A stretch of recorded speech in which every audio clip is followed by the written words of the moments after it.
Ce matin-là, le téléphone a sonné à 9 heures précises. Une voix que je connaissais depuis 20 ans tremblait à l'autre bout du fil. « Madame Desplaines, il faut que vous veniez immédiatement. » Monsieur Beaumont, le directeur de ma banque, n'avait jamais utilisé ce ton avec moi. Jamais. « Il y a un problème avec votre compte ? » ?»« Non, madame. Il y a quelqu'un ici. Avec votre fille. Une femme qui vous ressemble exactement. » Mon cœur s'est arrêté. Impossible. Soriane est à Lyon pour affaires. Elle m'a appelé hier soir. La voix de monsieur Beaumont s'est brisée. « Madame, je vous en prie. Venez maintenant. Je ne sais plus quoi faire. Cette femme a vos papiers, votre signature, mais ce n'est pas vous. J'en suis certain. » J'ai raccroché. Mes mains tremblaient. « Je m'appelle Oriane Desplaines. J'ai 61 ans. Toute ma vie, j'ai été une femme organisée, prévisible, discrète. J'ai travaillé 35 ans comme bibliothécaire à la médiathèque municipale de Versailles. J'ai élevé ma fille seule après le départ de son père quand elle avait 3 ans. Soriane est tout pour moi, mon unique enfant, ma fierté. Elle a 33 ans aujourd'hui, avocate brillante, élégante, indépendante. Nous déjeunons ensemble tous les dimanches depuis qu'elle a quitté la maison. Elle m'appelle chaque soir. Enfin, elle m'appelait.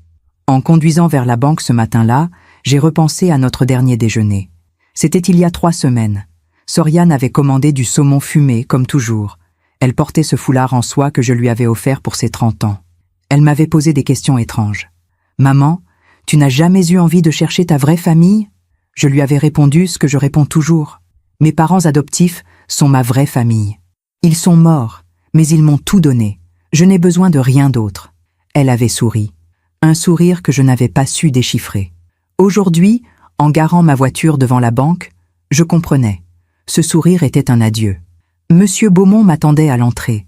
Son visage était gris. « Madame Desplaines, elles sont parties il y a 10 minutes. Votre fille et l'autre femme. » « Quelle autre femme ?»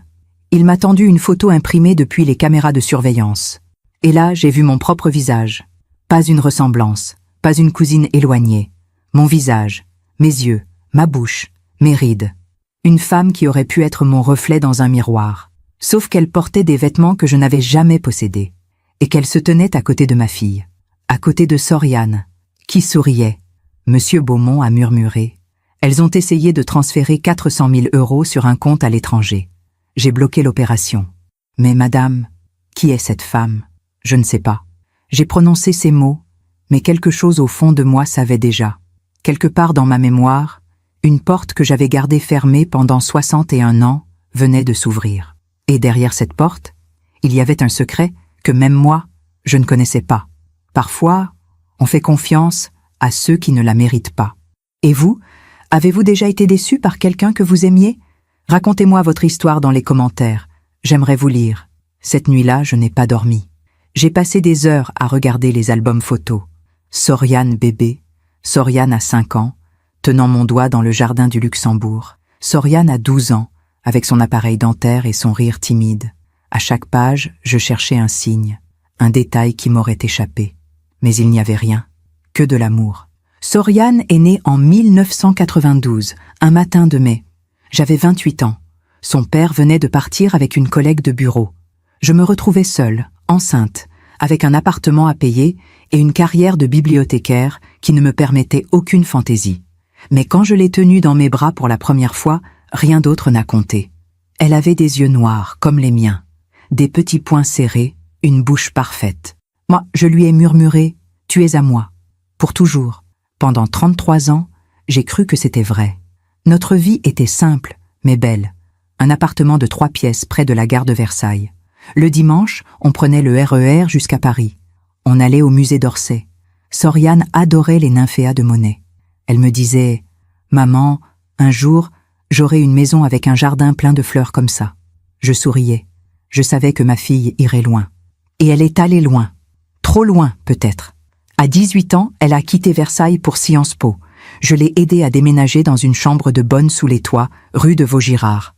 Elle pleurait en me disant au revoir. « Maman, tu vas me manquer. Toi aussi, mon cœur, mais tu vas réussir, je le sais. » Elle a réussi. Diplôme avec mention. Stage dans un grand cabinet parisien. Puis avocate spécialisée en droit des affaires. Elle gagnait plus en un mois que moi en un an. Mais elle restait ma petite fille, celle qui m'appelait chaque soir pour me raconter sa journée, celle qui venait déjeuner tous les dimanches, celle qui portait encore le foulard en soie que je lui avais offert. Il y a 2 ans, elle m'a proposé de gérer mes finances. « Maman, tu devrais placer ton argent. Ton épargne dort sur un livret A. Je peux t'aider. » J'ai accepté. Pourquoi aurais-je refusé? C'était ma fille. Elle a pris rendez-vous avec Monsieur Beaumont. Elle a ouvert un compte titres à mon nom. Elle m'a fait signer des papiers que je n'ai pas lus. Pourquoi les aurais-je lus? C'était ma fille. Le lendemain de l'appel du banquier, j'ai relu ces documents. Procuration, bénéficiaire en cas de décès, mandataire autorisé. Partout, le nom de Soriane. Partout, ma signature.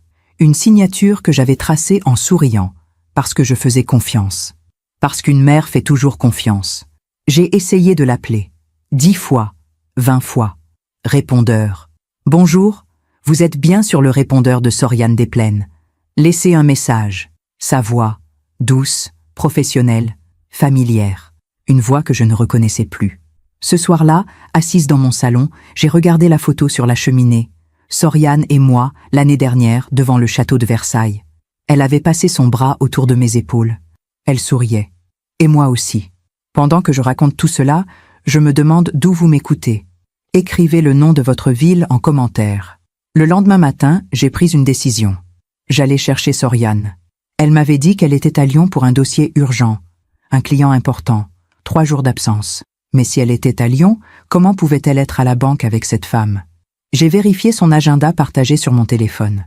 Un agenda qu'elle maintenait à jour depuis des années pour que je sache toujours où la joindre. Hôtel Sofitel, Lyon-Bellecour. Chambre réservée du lundi au mercredi. J'ai appelé l'hôtel. Bonjour, pourriez-vous me passer la chambre de mademoiselle Soriane Desplaines, s'il vous plaît? Un instant. Silence. Puis, Madame, cette cliente a annulé sa réservation lundi matin. Lundi matin. Le jour où elle m'avait appelé depuis Lyon. Le jour où elle m'avait raconté son petit déjeuner à l'hôtel, la vue sur la Saône, la réunion difficile avec le client. Le jour où elle mentait. Je me suis assise sur mon canapé, le téléphone encore à la main. Combien de fois m'avait-elle menti? J'ai ouvert notre historique de messages, des centaines, des milliers peut-être. Bonne nuit maman, je t'aime. Merci pour le déjeuner, c'était délicieux. Tu me manques. Chaque mot me semblait maintenant étranger, comme écrit par quelqu'un d'autre. Puis je me suis souvenu d'un détail. Il y a 6 mois, Soriane était arrivée au déjeuner du dimanche avec 15 minutes de retard. Elle était essoufflée, les joues rouges. Pardon maman, j'ai croisé une ancienne amie de fac, on a discuté. Je n'y avais pas pensé sur le moment. Mais maintenant, je revoyais son regard. Ce regard fuyant, ce sourire forcé. Elle avait à peine touché son assiette ce jour-là. 2 mois plus tard, elle m'avait demandé des photos. Maman, tu aurais des vieilles photos de toi? Pour ton anniversaire, je veux faire un album surprise. J'avais été touchée. J'avais passé une après-midi entière à trier mes albums. Photos de mon enfance, de mon adolescence, de mes 20 ans. Soriane les avait scannés sur son téléphone. Elle m'avait embrassée. Merci maman, tu vas adorer ce cadeau. Mon anniversaire était en septembre. Nous étions en novembre. Je n'avais jamais reçu d'album. Maintenant, assise dans mon salon, je comprenais. Ces photos n'étaient pas pour moi. Elles étaient pour elle. Pour cette femme qui me ressemblait. Pour qu'elle étudie mon visage, mes expressions, ma jeunesse. Pour qu'elle apprenne à être moi. J'ai ouvert le tiroir de mon bureau. Mes relevés bancaires des 6 derniers mois. Monsieur Beaumont me les envoyait toujours par courrier, à l'ancienne. Je les classais sans vraiment les regarder. Soriane gérait tout. Mais là, j'ai regardé. Vraiment regardé. Septembre. Transfert de 15 000 € vers un compte que je ne connaissais pas. Octobre. 20 000 €. Novembre. 30 000 €. Toujours le même compte. Un IBAN commençant par BE, Belgique. Mon épargne. 35 ans de travail. Chaque euro économisé pour ma retraite. Pour laisser quelque chose à Soriane. Elle prenait tout. Lentement. Méthodiquement. Pendant que je lui faisais confiance. Ce soir-là, j'ai sorti le foulard en soie. Celui que je lui avais offert pour ses 30 ans. Un foulard Hermès, acheté avec 2 mois de salaire. Je l'avais retrouvé dans mon placard la semaine dernière. Elle l'avait oublié ici. Je l'ai serré contre moi. Il sentait encore son parfum. Et pour la première fois depuis des années, j'ai pleuré. Pendant 3 jours, je n'ai rien fait. Je me levais, J'allais travailler à la médiathèque, je rangeais des livres, je souriais au lecteur. Puis je rentrais chez moi, et je regardais mon téléphone. Toujours rien. Soriane ne m'appelait plus. Le 4e jour, elle a envoyé un message. « Maman, désolée pour le silence, dossier très compliqué. Je t'appelle ce week-end. Je t'aime. » J'ai relu ce message 20 fois. Chaque mot me semblait calculé, froid. Mais j'ai répondu. « D'accord, mon cœur, prends soin de toi. » Pourquoi ai-je répondu? Parce qu'une partie de moi voulait encore croire. Le vendredi soir, Monsieur Beaumont m'a rappelé. « Madame Desplaines, il faut qu'on parle. J'ai étudié votre dossier. Il y a des mouvements inhabituels. » Je sais, vous savez? Oui. Silence. Madame, je dois vous informer que si ces opérations continuent, je serai obligé de signaler cela aux autorités compétentes. Ma gorge s'est serrée. Attendez encore quelques jours, s'il vous plaît. Pourquoi? Parce que c'est ma fille. Il a soupiré. 3 jours, madame. Pas plus. Ensuite, je n'aurai plus le choix. Merci. Après avoir raccroché, je me suis regardé dans le miroir. Qui étais-je devenue? Une mère qui protégeait une voleuse. Une femme qui suppliait pour gagner du temps. Du temps pourquoi? Pour qu'elle me vole encore plus? Ce week-end-là, Soriane est venue déjeuner. Comme si de rien n'était. Elle a sonné à midi précis.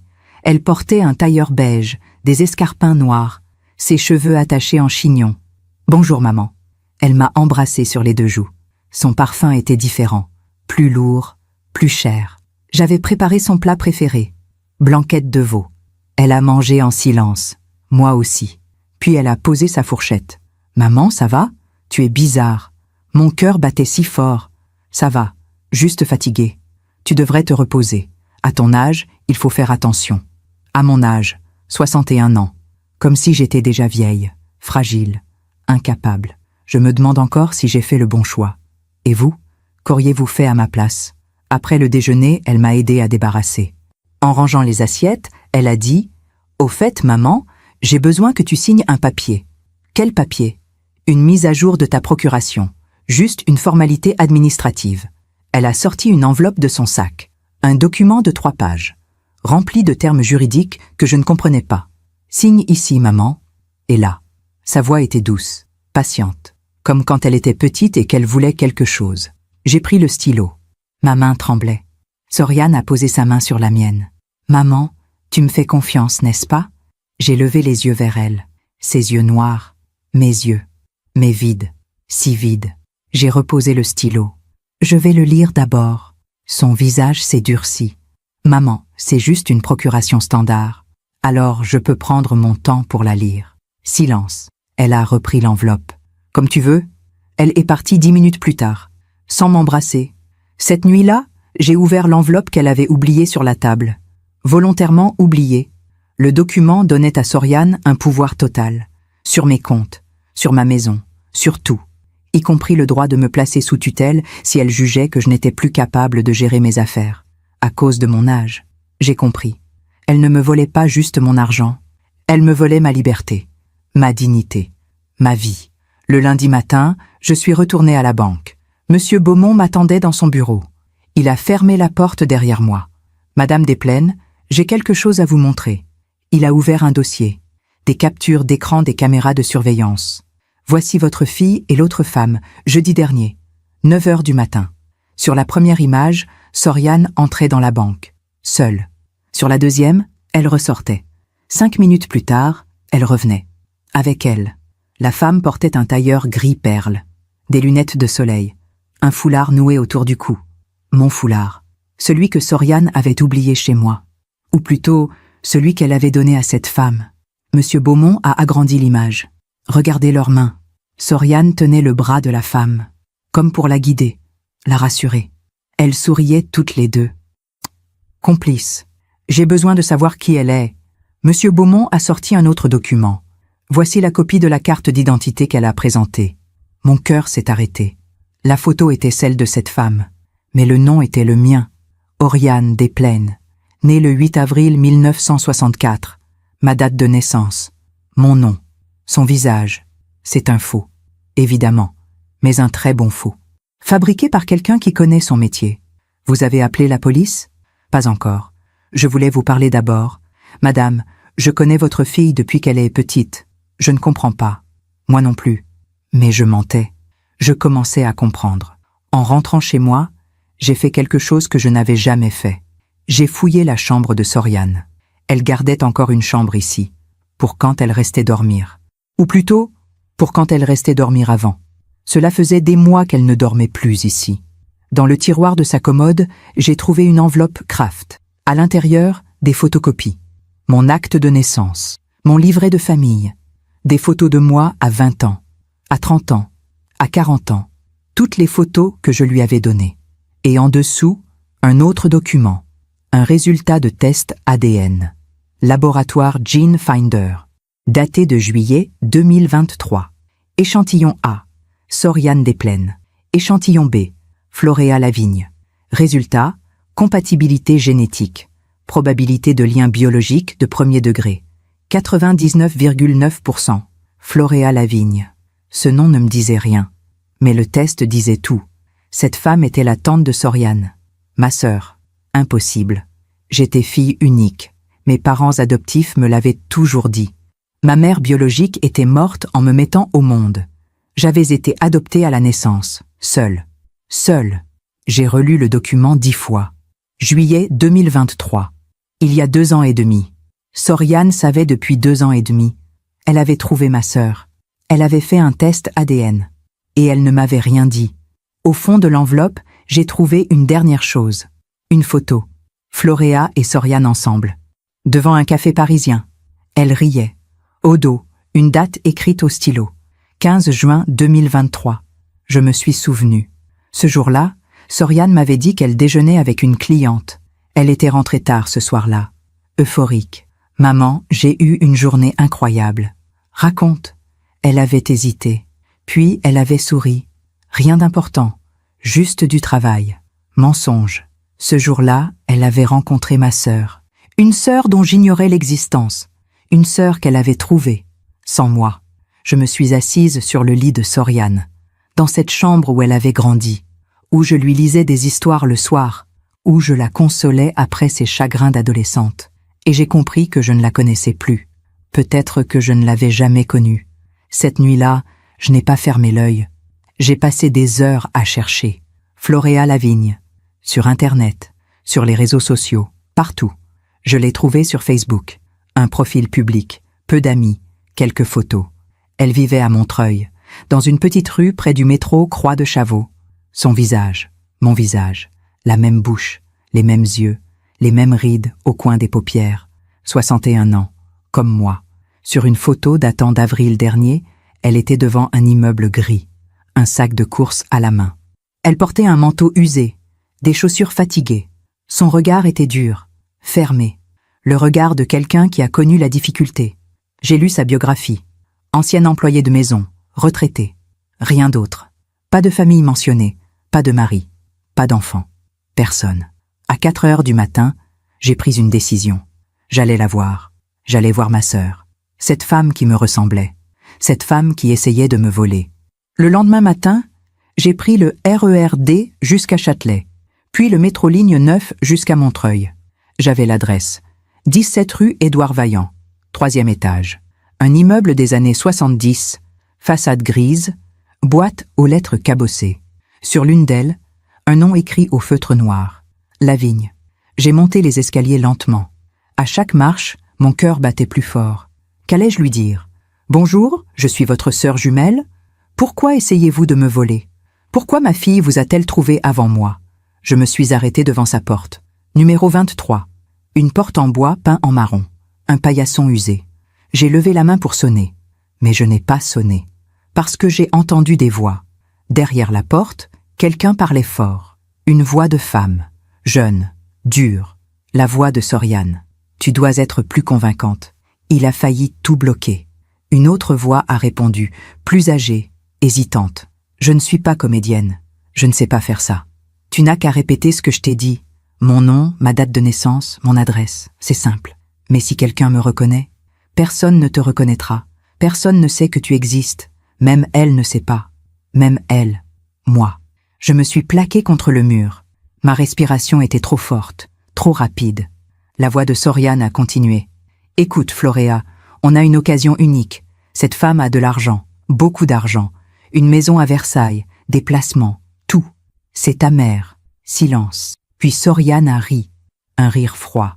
Ma mère a passé toute sa vie à économiser. Pourquoi? Pour finir seule dans un appartement trop grand? Elle n'a personne d'autre que moi. Elle ne voyage pas. Elle ne dépense rien. Cet argent dort. Mais c'est le sien. Et bientôt, ce sera le nôtre. J'ai fermé les yeux. Mes jambes tremblaient. Je voulais partir, courir, descendre ces escaliers, rentrer chez moi. Mais je suis restée.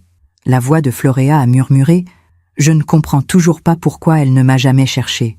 Parce qu'elle ne sait pas. Ses parents adoptifs ne lui ont rien dit. Ils voulaient qu'elle les considère comme ses vrais parents. Ils ont tout effacé. Mais nous sommes jumelles. Elle croit qu'elle était seule. Elle a toujours cru ça. Et c'est parfait pour nous. » Mon dos glissait contre le mur. Jumelles. Pas seulement sœurs. Jumelles. Nous étions nées ensemble. Et quelqu'un nous avait séparés. La voix de Soriane s'est durcie. Demain, on retourne à la banque, avec les nouveaux documents. Cette fois, tu ne te trompes pas. Tu signes. On transfère tout.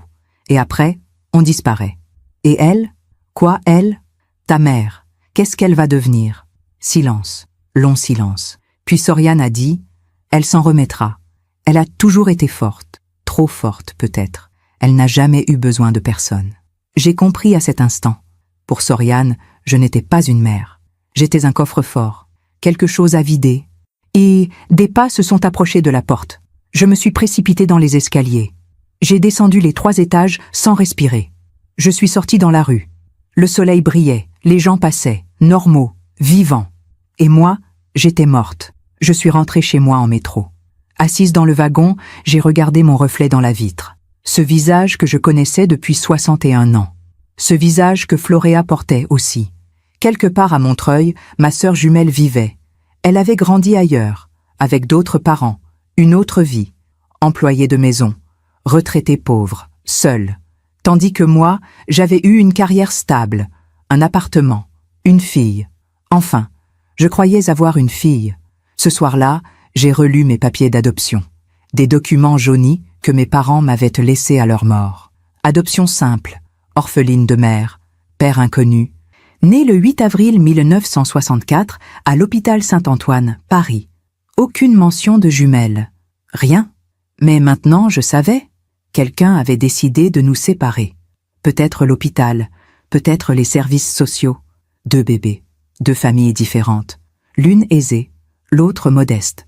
L'une m'avait donné une vie confortable. L'autre avait donné à Floréa une vie de labeur.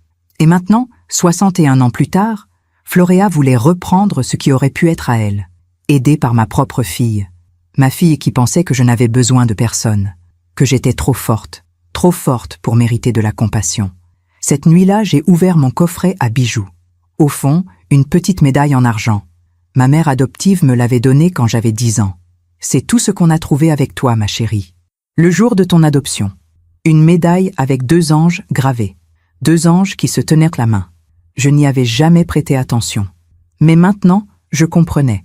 Ces 2 anges, c'était nous, Floréa et moi. Séparés depuis le premier jour, j'ai serré la médaille dans ma main. Et pour la 2e fois en une semaine, j'ai pleuré. Pas pour l'argent, pas même pour Soriane, mais pour cette sœur que je n'avais jamais connue. Cette jumelle qui aurait dû grandir à mes côtés, cette moitié de moi que la vie m'avait volée, et qui maintenant essayait de me voler à son tour. Le lendemain matin, j'ai appelé Monsieur Beaumont. Ma voix était calme, trop calme. Monsieur Beaumont, je veux que vous bloquiez tous mes comptes, immédiatement. Madame Desplaines, tous. Les comptes courants, les comptes d'épargne, les placements, tout. Et annulez toutes les procurations au nom de ma fille. Silence. Vous êtes sûre? Certaine. 1 heure plus tard, tout était bloqué. Soriane ne pouvait plus toucher à rien. Floréa ne pouvait plus se faire passer pour moi. C'était fini. Puis j'ai appelé mon notaire. Maître Dubois me connaissait depuis 20 ans. Oriane, que puis-je faire pour vous? Je veux modifier mon testament. Aujourd'hui. Aujourd'hui? C'est urgent? Oui. À 14 heures, j'étais dans son bureau. Un cabinet discret près du palais de justice de Versailles. Maître Dubois m'a servi un café. Alors, qu'est-ce qui vous amène? Je veux déshériter ma fille. Il a posé sa tasse. Pardon? Vous m'avez bien entendu. Je ne veux plus que Soriane hérite de quoi que ce soit. Oriane, je vous connais depuis des années. Soriane est tout pour vous. Qu'est-ce qui s'est passé? Elle a essayé de me voler, avec l'aide d'une femme qui se fait passer pour moi. Le silence a duré longtemps. Puis Maître Dubois a sorti un bloc-notes. Racontez-moi tout. Et je lui ai tout raconté. La banque, les transferts, le test ADN, Floréa, la conversation que j'avais entendue. Tout. Quand j'ai eu fini, il était 16 heures. Maître Dubois s'est frotté le visage. C'est grave, Oriane. Très grave. Vous devez porter plainte. Je sais. Alors pourquoi vous ne l'avez pas fait? Parce qu'elle est ma fille. Il m'a regardé longtemps. Elle ne vous considère plus comme sa mère. Vous le savez, n'est-ce pas? Oui. Alors protégez-vous. Changez votre testament. Et ensuite, allez voir la police. J'ai signé le Nouveau Testament à 17 heures. En cas de décès, tous mes biens iraient à une association pour personnes âgées. Soriane n'aurait rien. Rien du tout. En sortant du cabinet, j'ai vu 3 appels manqués. Tous de Soriane. Puis un message. Maman, il faut qu'on parle. Rappelle-moi. Elle savait. La banque avait dû la prévenir. Ses procurations étaient annulées. Ses comptes bloqués. Son plan s'effondrait. J'ai éteint mon téléphone. Je ne voulais pas lui parler. Pas encore. Pas avant d'avoir pris ma dernière décision. Ce soir-là, je suis allée au commissariat. Le commissariat de Versailles, avenue de Saint-Cloud. Un bâtiment moderne, des néons blancs, des policiers fatigués. Bonjour, je viens porter plainte pour tentative d'escroquerie. On m'a fait patienter 30 minutes. Puis un brigadier m'a reçu dans un petit bureau. Jeune, 25 ans peut-être. Madame, expliquez-moi la situation. J'ai tout raconté. Encore. Les transferts, les documents falsifiés, Floréa, Soriane. Le brigadier prenait des notes. Quand j'ai mentionné le nom de ma fille, sa main s'est arrêtée. Votre propre fille? Oui. Et vous voulez vraiment porter plainte contre elle? J'ai hésité. Pendant 3 secondes, j'ai hésité. Puis j'ai pensé à cette conversation que j'avais entendue. Elle s'en remettra. Elle a toujours été forte. Oui, je veux porter plainte. La procédure a duré 2 heures. Déclaration, pièce justificative, relevé bancaire, photo des caméras de surveillance. Le brigadier a tout noté. Madame, on va transmettre au procureur. Il y aura probablement une enquête, puis une convocation pour votre fille et l'autre femme. Combien de temps? Quelques semaines, peut-être 1 mois. Et ensuite, si les faits sont avérés, elle risque des poursuites pour escroquerie et faux en écriture publique. Jusqu'à 5 ans de prison. 5 ans. Ma fille, en prison. Vous pouvez encore retirer votre plainte, madame. Non. Vous êtes sûre? Certaine. En rentrant chez moi, mon téléphone s'est rallumé. 15 appels manqués. 10 messages. Tous de Soriane. Maman, pourquoi tu ne réponds pas? Maman, qu'est-ce qui se passe avec la banque? Maman, rappelle-moi immédiatement. Qu'est-ce que tu as fait? Réponds-moi. Le dernier message était différent. Plus court, plus froid. Je sais que tu sais. On doit parler. J'ai éteint mon téléphone. Je ne voulais pas parler. Pas ce soir. Mais à 22 heures, quelqu'un a sonné à ma porte. Fort. Plusieurs fois. Maman, ouvre. Je sais que tu es là. J'ai regardé par le Judas. Soriane. Seule. Son visage était dur, tendu. J'ai ouvert la porte. Elle est entrée sans attendre mon invitation. Pourquoi tu as bloqué mes procurations? Bonjour Soriane. Réponds-moi. Je l'ai regardée.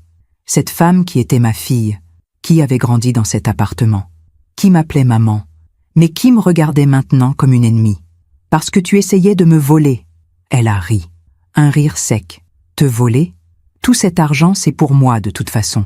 Quand tu mourras, tout me reviendra. Non, plus maintenant. Diom, son visage a changé. Qu'est-ce que tu veux dire? J'ai changé mon testament. Tu n'hériteras de rien. Le silence a rempli la pièce. Lourd.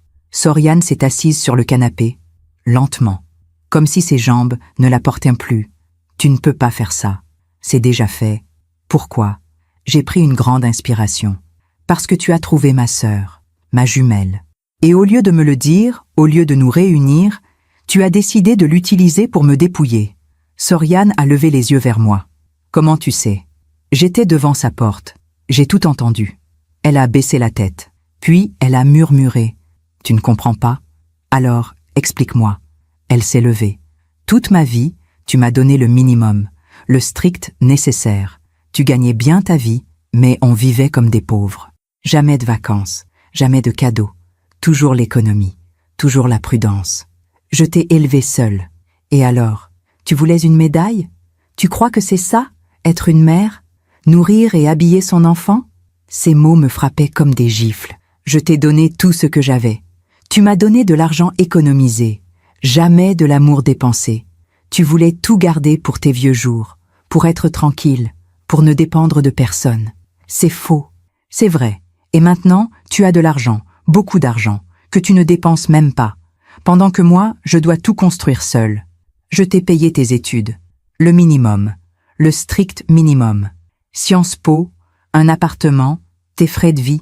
Et tu me l'as reproché pendant 10 ans. J'ai reculé d'un pas. Jamais. Si. Chaque fois que je venais déjeuner, tu me rappelais combien tu sacrifiais pour moi, combien tu économisais, combien tu te privais. Parce que c'était vrai. Parce que tu voulais que je me sente coupable, que je te doive quelque chose, toute ma vie. Le silence est revenu, plus lourd encore. Puis Soriane a dit « Quand j'ai trouvé Floréa, j'ai vu quelqu'un qui te ressemblait, mais qui avait souffert, vraiment souffert. Pas comme toi avec tes petites économies et ta vie tranquille. Elle avait travaillé dur toute sa vie. Pour rien. Pour finir seule dans un appartement minable. Et tu as décidé de m'utiliser pour l'aider? Non. J'ai décidé de vous utiliser toutes les deux pour m'aider moi. Elle a pris son sac. Tu as porté plainte? Oui. Elle a hoché la tête, comme si elle s'y attendait. Très bien. Alors c'est fini. Oui. Elle s'est dirigée vers la porte. Puis elle s'est retournée. Une dernière chose, maman. Quoi? Floréa ne voulait pas. C'est moi qui l'ai convaincue. Si quelqu'un doit payer, c'est moi. J'ai senti mes larmes monter. Pourquoi tu me dis ça? Parce que c'est la vérité. Et parce que je sais que ça te fera encore plus mal. Elle est partie. La porte s'est refermée. Et je me suis effondrée. Cette nuit-là, j'ai regardé les photos. Toutes les photos. Soriane bébé, Soriane enfant, Soriane adolescente. À chaque image, je cherchais le moment où je l'avais perdue. Le moment où elle avait cessé de m'aimer. Mais je ne l'ai pas trouvé. Peut-être qu'elle ne m'avait jamais aimé. Ou peut-être que mon amour n'avait jamais été suffisant. J'ai pris le foulard en soie, celui que je lui avais offert. 2 mois de salaire. Pour elle, pour la rendre heureuse. Mais je n'avais jamais pu la rendre heureuse. Parce qu'on ne peut pas acheter l'amour, même avec un foulard Hermès. 3 jours après le départ de Soriane, j'ai reçu une lettre. Pas un courrier électronique. Une vraie lettre. Dans une enveloppe blanche. Sans adresse de retour. Juste mon nom écrit à la main. Une écriture que je ne connaissais pas. J'ai ouvert l'enveloppe dans ma cuisine. Debout près de la fenêtre. La lumière du matin entrait doucement. À l'intérieur, une seule feuille. Quelques lignes. Madame Desplaines. Je m'appelle Floréa Lavigne. Je suis votre sœur, votre jumelle. Je sais que vous savez. Je sais aussi ce que j'ai fait. Ou plutôt, ce que j'ai failli faire. Je voulais vous dire que je regrette, profondément. Soriane m'a dit que nous méritions cet argent, que vous aviez eu la belle vie pendant que moi, j'avais souffert. Mais ce n'est pas votre faute. Nous avons été séparés avant même de savoir que l'autre existait. Je voudrais vous rencontrer.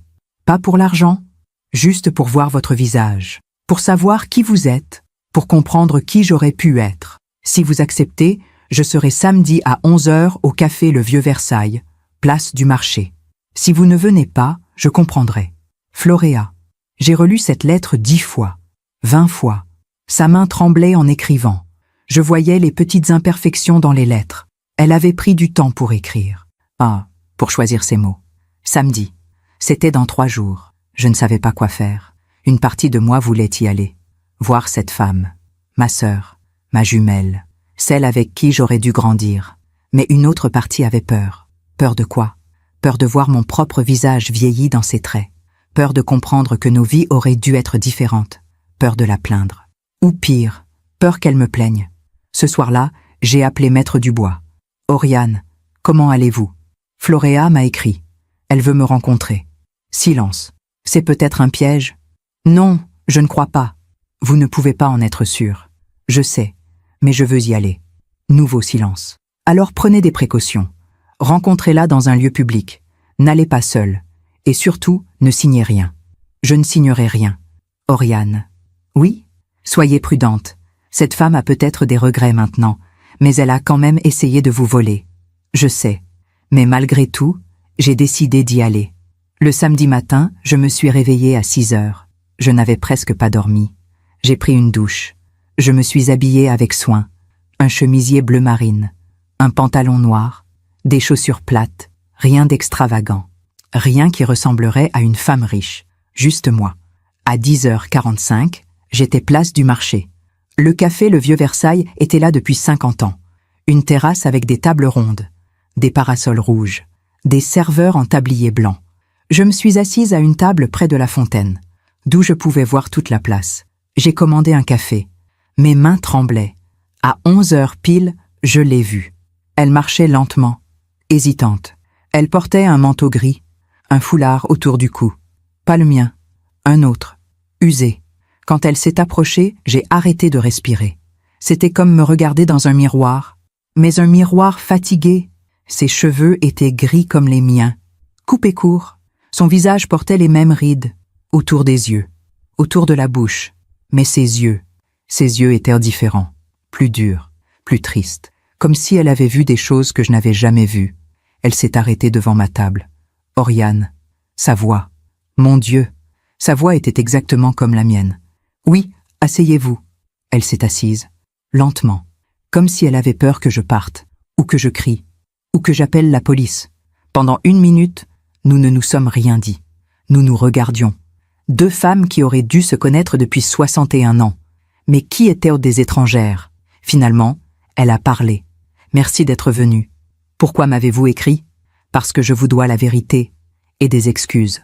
Le serveur est venu. Un café, s'il vous plaît. Elle avait commandé la même chose que moi, sans le savoir. Quand le serveur est parti, elle a continué. Soriane m'a trouvée il y a 2 ans, en juin 2023. J'étais devant un supermarché à Montreuil. Elle m'a regardé bizarrement, puis elle m'a suivi.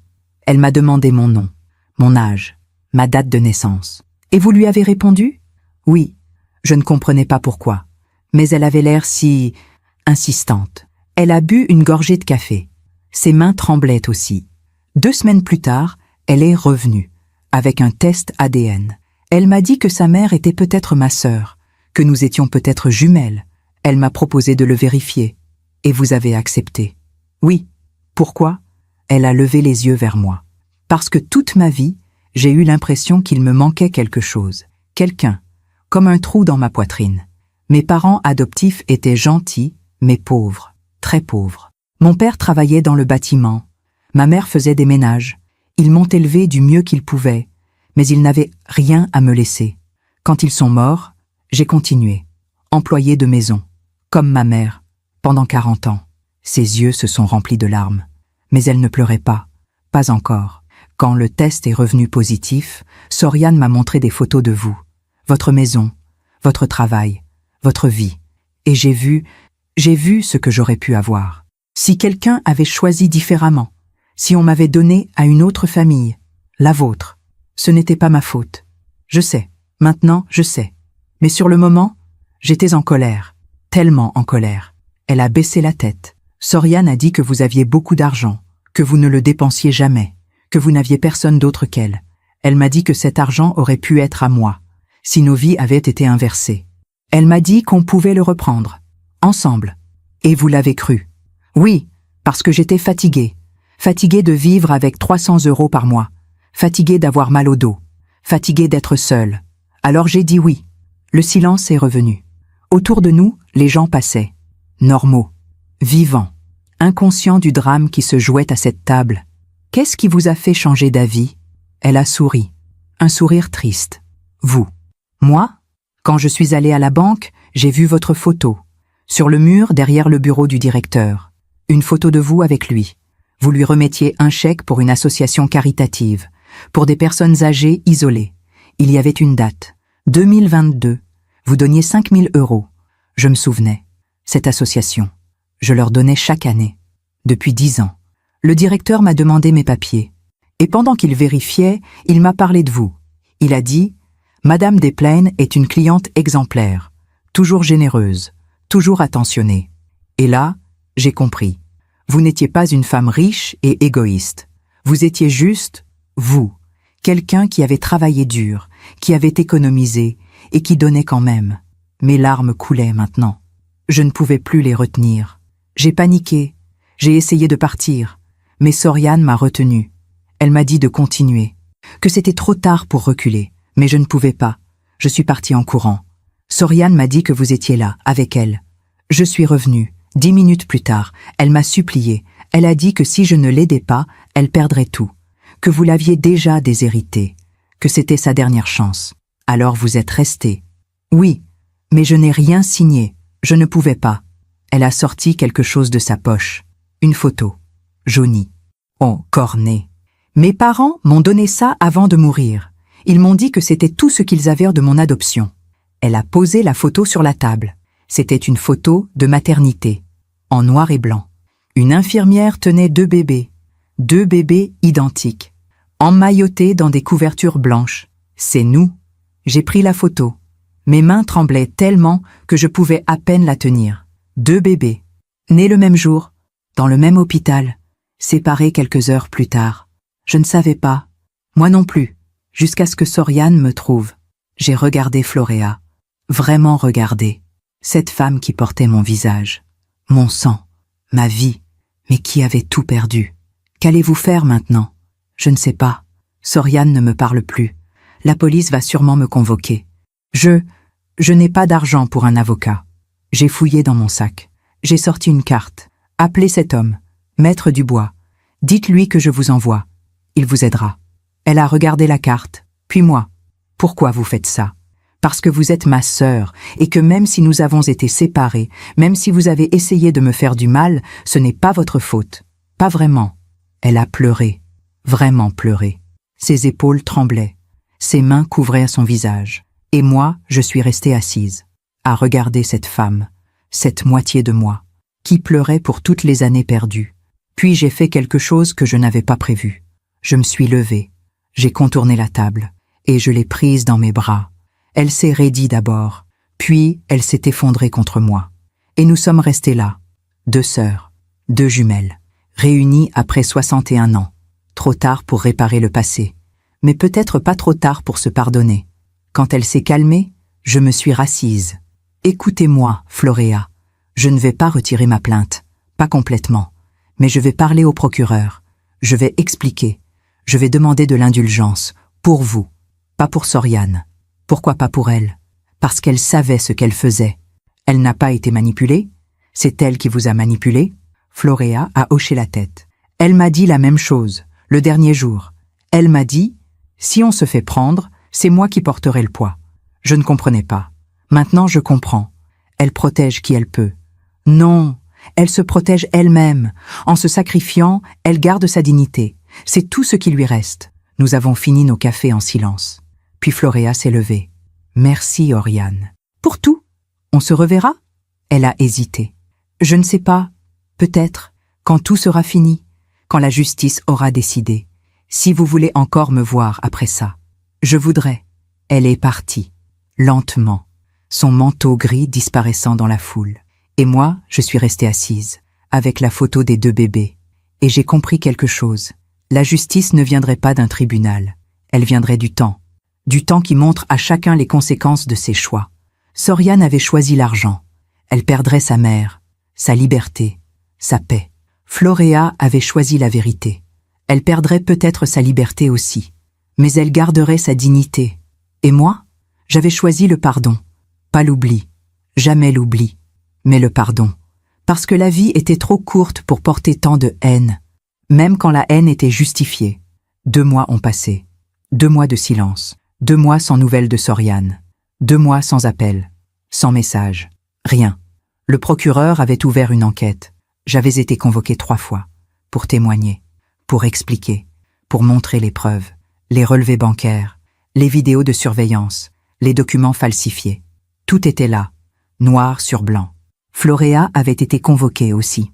Maître Dubois l'avait accompagnée. Comme je le lui avais demandé. Elle avait tout avoué. Sans mentir. Sans chercher d'excuses. Le procureur avait été surpris de sa franchise. C'est rare, vous savez. Les gens nient toujours, même avec les preuves devant eux. Mais Floréa ne niait rien. Elle portait son erreur comme on porte une croix, avec dignité. Soriane, elle, ne s'était pas présentée à la première convocation. Ni à la deuxième. Le procureur avait émis un mandat. Elle serait arrêtée si elle ne se présentait pas. Puis, un mardi matin de novembre, j'ai reçu un appel. De Maître Dubois. « Oriane, il faut que je vous dise quelque chose. » Sa voix était grave. Soriane s'est présentée hier, au procureur. Et elle a tout avoué, tout. Elle a même fourni des documents supplémentaires, des preuves contre elle-même. Pourquoi elle ferait ça? Parce qu'elle a compris. Elle sait qu'elle va perdre, alors elle essaie de garder le contrôle. En avouant tout, elle évite un procès long. Elle négocie sa peine. Combien? Le procureur parle de 2 ans avec sursis. Pour Floréa, 6 mois avec sursis et travaux d'intérêt général, parce qu'elle a coopéré, et parce que vous avez témoigné en sa faveur. Et Soriane? 2 ans ferme, peut-être 18 mois avec remise de peine. La prison. Oui, j'ai fermé les yeux. Ma fille, en prison, à cause de moi. Oriane, ce n'est pas à cause de vous, c'est à cause d'elle, de ses choix. Je sais. Vous en êtes sûr? Non. Mais la vérité, je la connaissais. Soriane avait choisi. Chaque étape, chaque mensonge, chaque document falsifié. C'était elle. Ce soir-là, j'ai ouvert mon ordinateur. J'ai tapé son nom. Soriane Desplaines. Les articles étaient déjà là. Avocate parisienne accusée d'escroquerie contre sa propre mère. Une affaire de famille qui choque le barreau de Paris. Fraude bancaire, fille et tante biologique condamnées. Son visage était partout. Sa photo professionnelle. Celle qu'elle utilisait sur le site de son cabinet. Élégante, confiante, souriante. Mais maintenant, tout le monde savait. Ses collègues, ses clients, ses amis, tout le monde. Sa carrière était finie. Même si elle évitait la prison, même si elle obtenait un sursis. Personne ne voudrait d'une avocate condamnée pour fraude.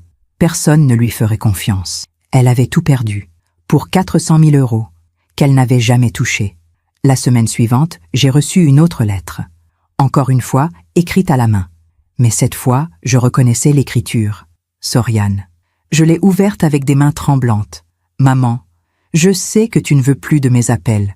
Je sais que tu as changé de numéro.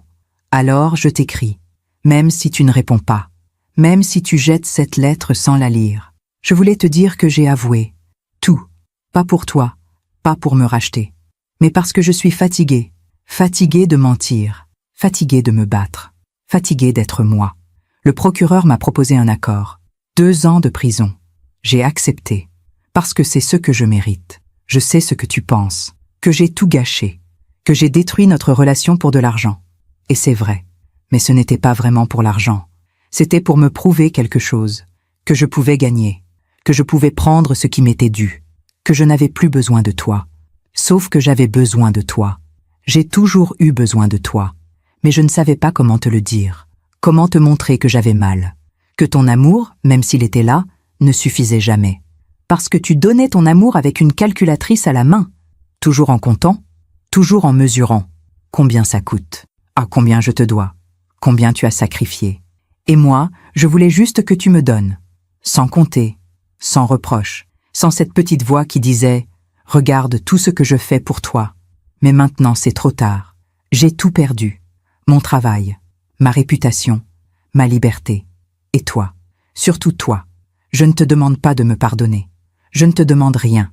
Je voulais juste que tu saches que malgré tout, malgré ce que j'ai fait, une partie de moi t'aime encore. Cette petite fille qui attendait que tu rentres du travail. Qui t'écoutait lire des histoires le soir?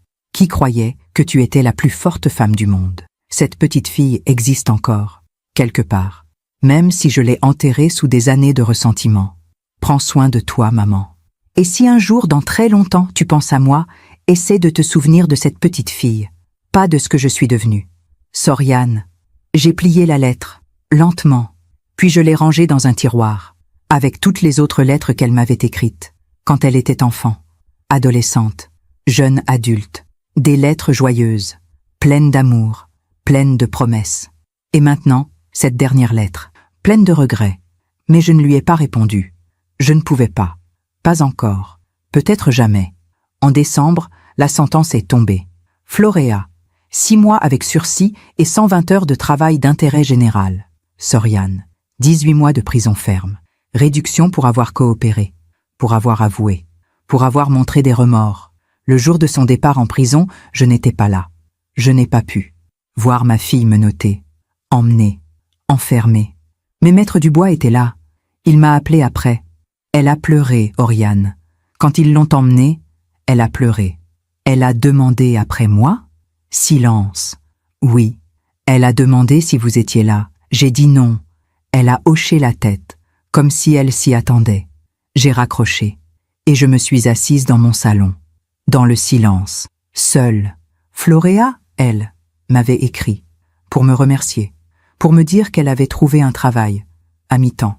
Dans une bibliothèque. Comme moi. Elle m'avait invité à prendre un café. Quand vous serez prête, pas avant. J'avais dit oui. Un jour. Peut-être. Mais pour l'instant, j'avais besoin de temps. De silence. De vide. 3 semaines avant Noël, je suis retournée à la banque. Monsieur Beaumont m'a reçu dans son bureau. Madame Desplaines, comment allez-vous? Je vais, monsieur Beaumont, je vais. J'ai suivi l'affaire dans les journaux. Je suis désolée. Merci. Qu'allez-vous faire maintenant? J'ai sorti une enveloppe. Je voudrais faire un virement, 10 000 €, sur le compte de Floréa Lavigne. Il m'a regardé, surpris. Vous êtes sûre? Certaine. C'est ma sœur. Elle a besoin d'aide. Et moi, j'ai les moyens de l'aider. Mais après ce qu'elle a fait une erreur. Manipulée par quelqu'un qu'elle aimait. Ça ne fait pas d'elle une mauvaise personne. Il a hoché la tête. Vous êtes quelqu'un de bien, Madame Desplaines. Non, monsieur Beaumont. Je suis juste quelqu'un qui a appris. Trop tard, peut-être, mais j'ai appris. Le virement a été fait le jour même. Floréa m'a appelé le soir, en pleurs. Oriane, pourquoi? Pourquoi vous faites ça? Parce que nous sommes sœurs, et que je n'ai plus que vous. Elle a pleuré encore, puis elle a dit « Merci, merci pour tout. Je vais vous rembourser, chaque euro, je vous le promets. Ce n'est pas un prêt, Floréa, c'est un don. Utilisez-le pour vivre, pour vous reconstruire. Je ne sais pas quoi dire. Ne dites rien. Vivez, c'est tout. » Nous avons raccroché. Et pour la première fois depuis des mois, j'ai souri. Un vrai sourire, parce que j'avais compris quelque chose. La justice n'était pas une sentence. Ce n'était pas un juge qui décidait. Ce n'était pas une prison qui enfermait. La justice, c'était la vie elle-même. Soriane avait voulu prendre. Elle avait tout perdu. Sa carrière, sa liberté. Sa mère. Floréa avait voulu prendre aussi. Mais elle avait eu le courage de s'arrêter, d'avouer, de demander pardon.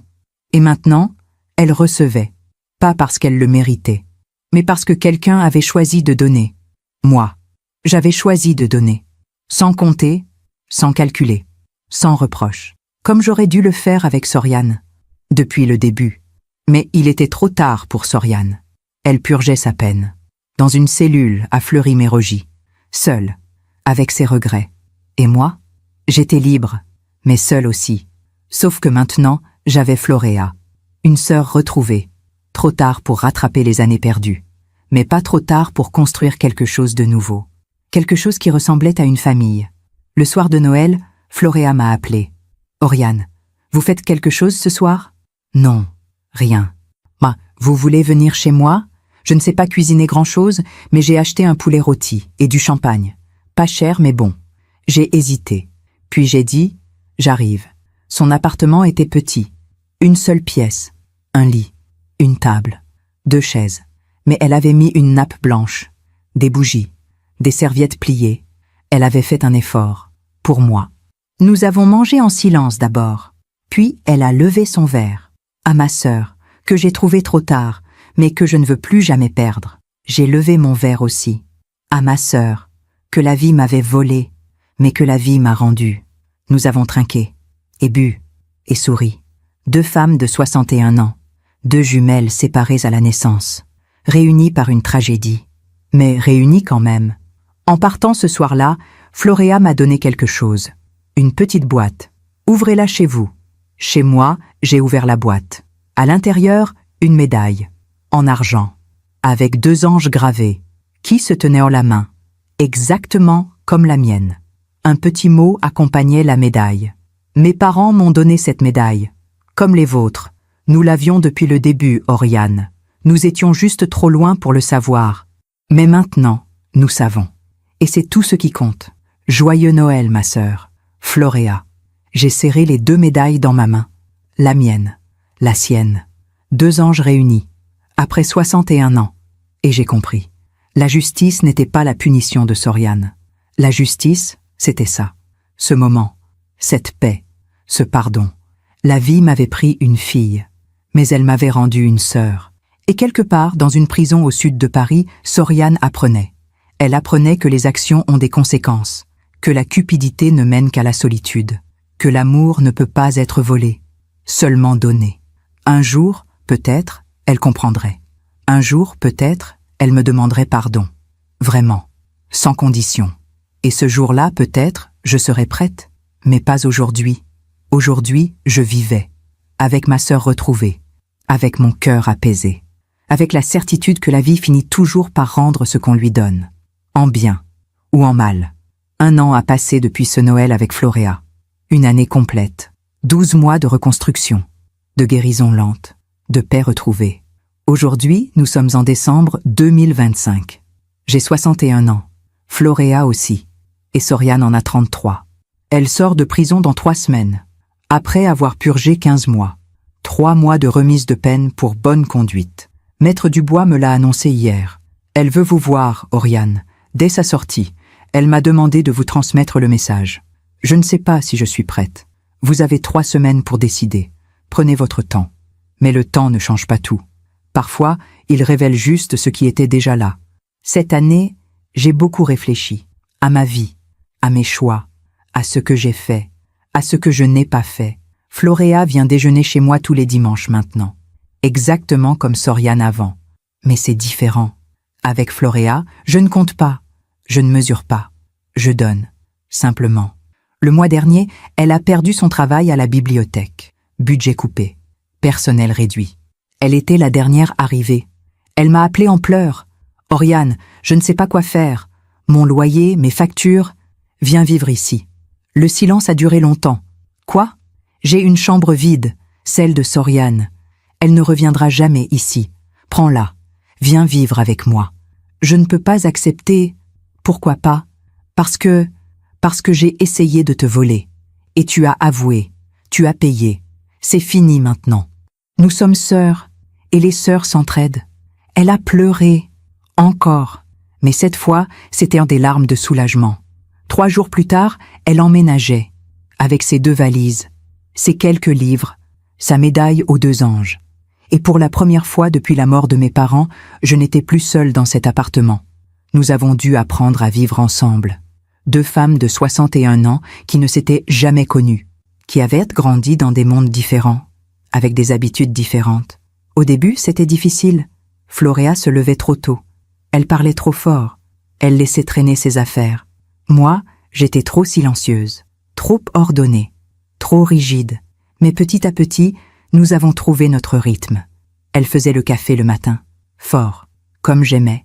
Je cuisinais le soir, simple, comme elle préférait. Elle me racontait ses journées, ses recherches d'emploi, ses espoirs, ses déceptions. Et moi, je l'écoutais. Vraiment, sans penser à autre chose, sans calculer le temps que ça prenait. J'avais appris à écouter. Trop tard pour Soriane, mais pas trop tard pour Floréa. Un soir, nous étions assises sur le balcon. C'était septembre. Le soleil se couchait sur Versailles, orange et doux. Floréa m'a demandé « Tu penses à elle ?» Je n'ai pas eu besoin de demander qui. « Oui, tous les jours. »« Tu lui en veux encore ?»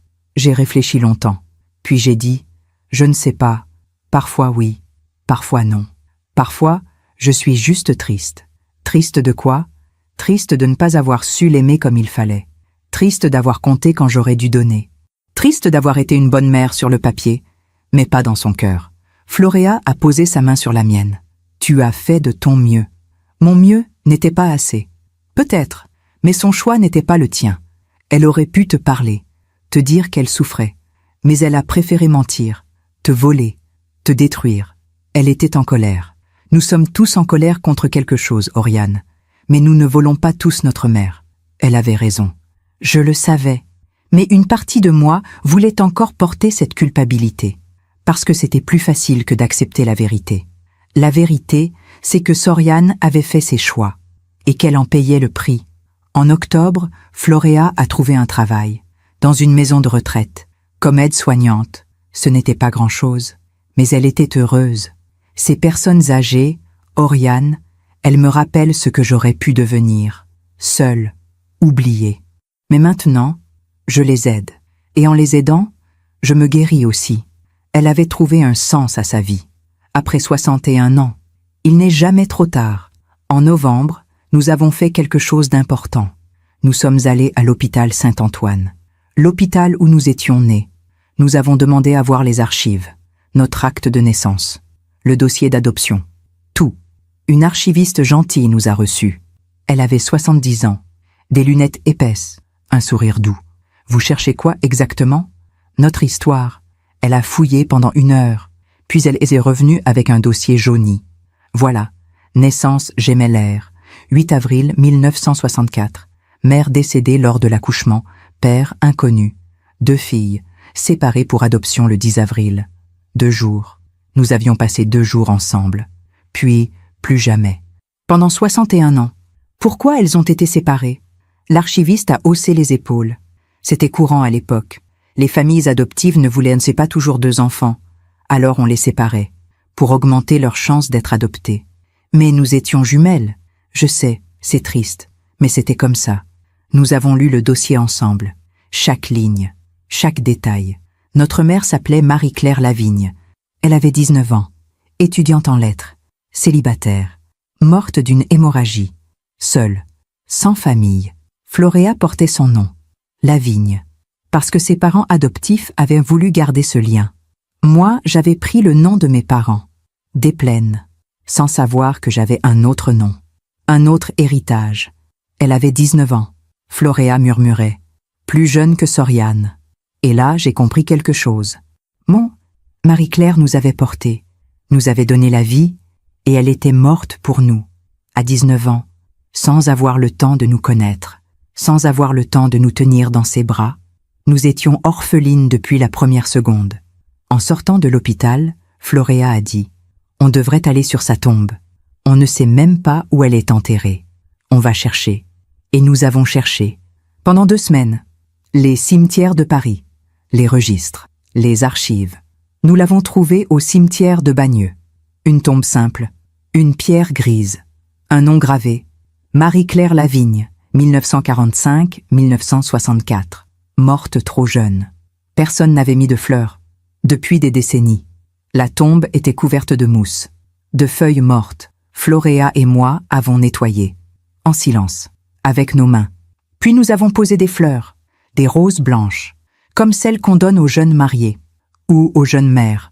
Floréa a murmuré « Merci maman, pour nous avoir donné la vie, même si ça t'a coûté la tienne. » Et moi, j'ai ajouté « Nous sommes réunis maintenant, grâce à toi.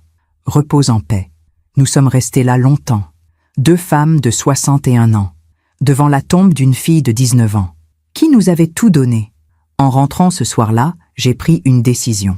J'allais voir Soriane, quand elle sortirait, pas pour lui pardonner, pas pour oublier, mais pour lui dire la vérité sur Marie-Claire, sur Floréa, sur moi, sur nous, parce que Soriane avait le droit de savoir, que nous venions toutes d'une fille de 19 ans qui était morte seule, que nous étions toutes le fruit d'un sacrifice, que la vie est trop courte pour la gaspiller dans la haine.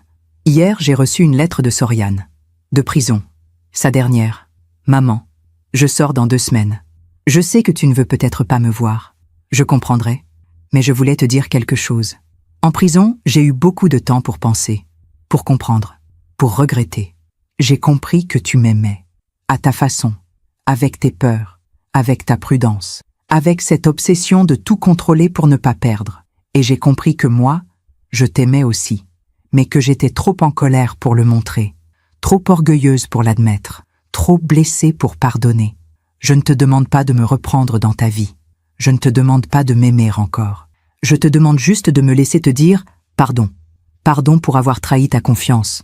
Pardon pour avoir utilisé Floréa. Pardon pour avoir été une mauvaise fille.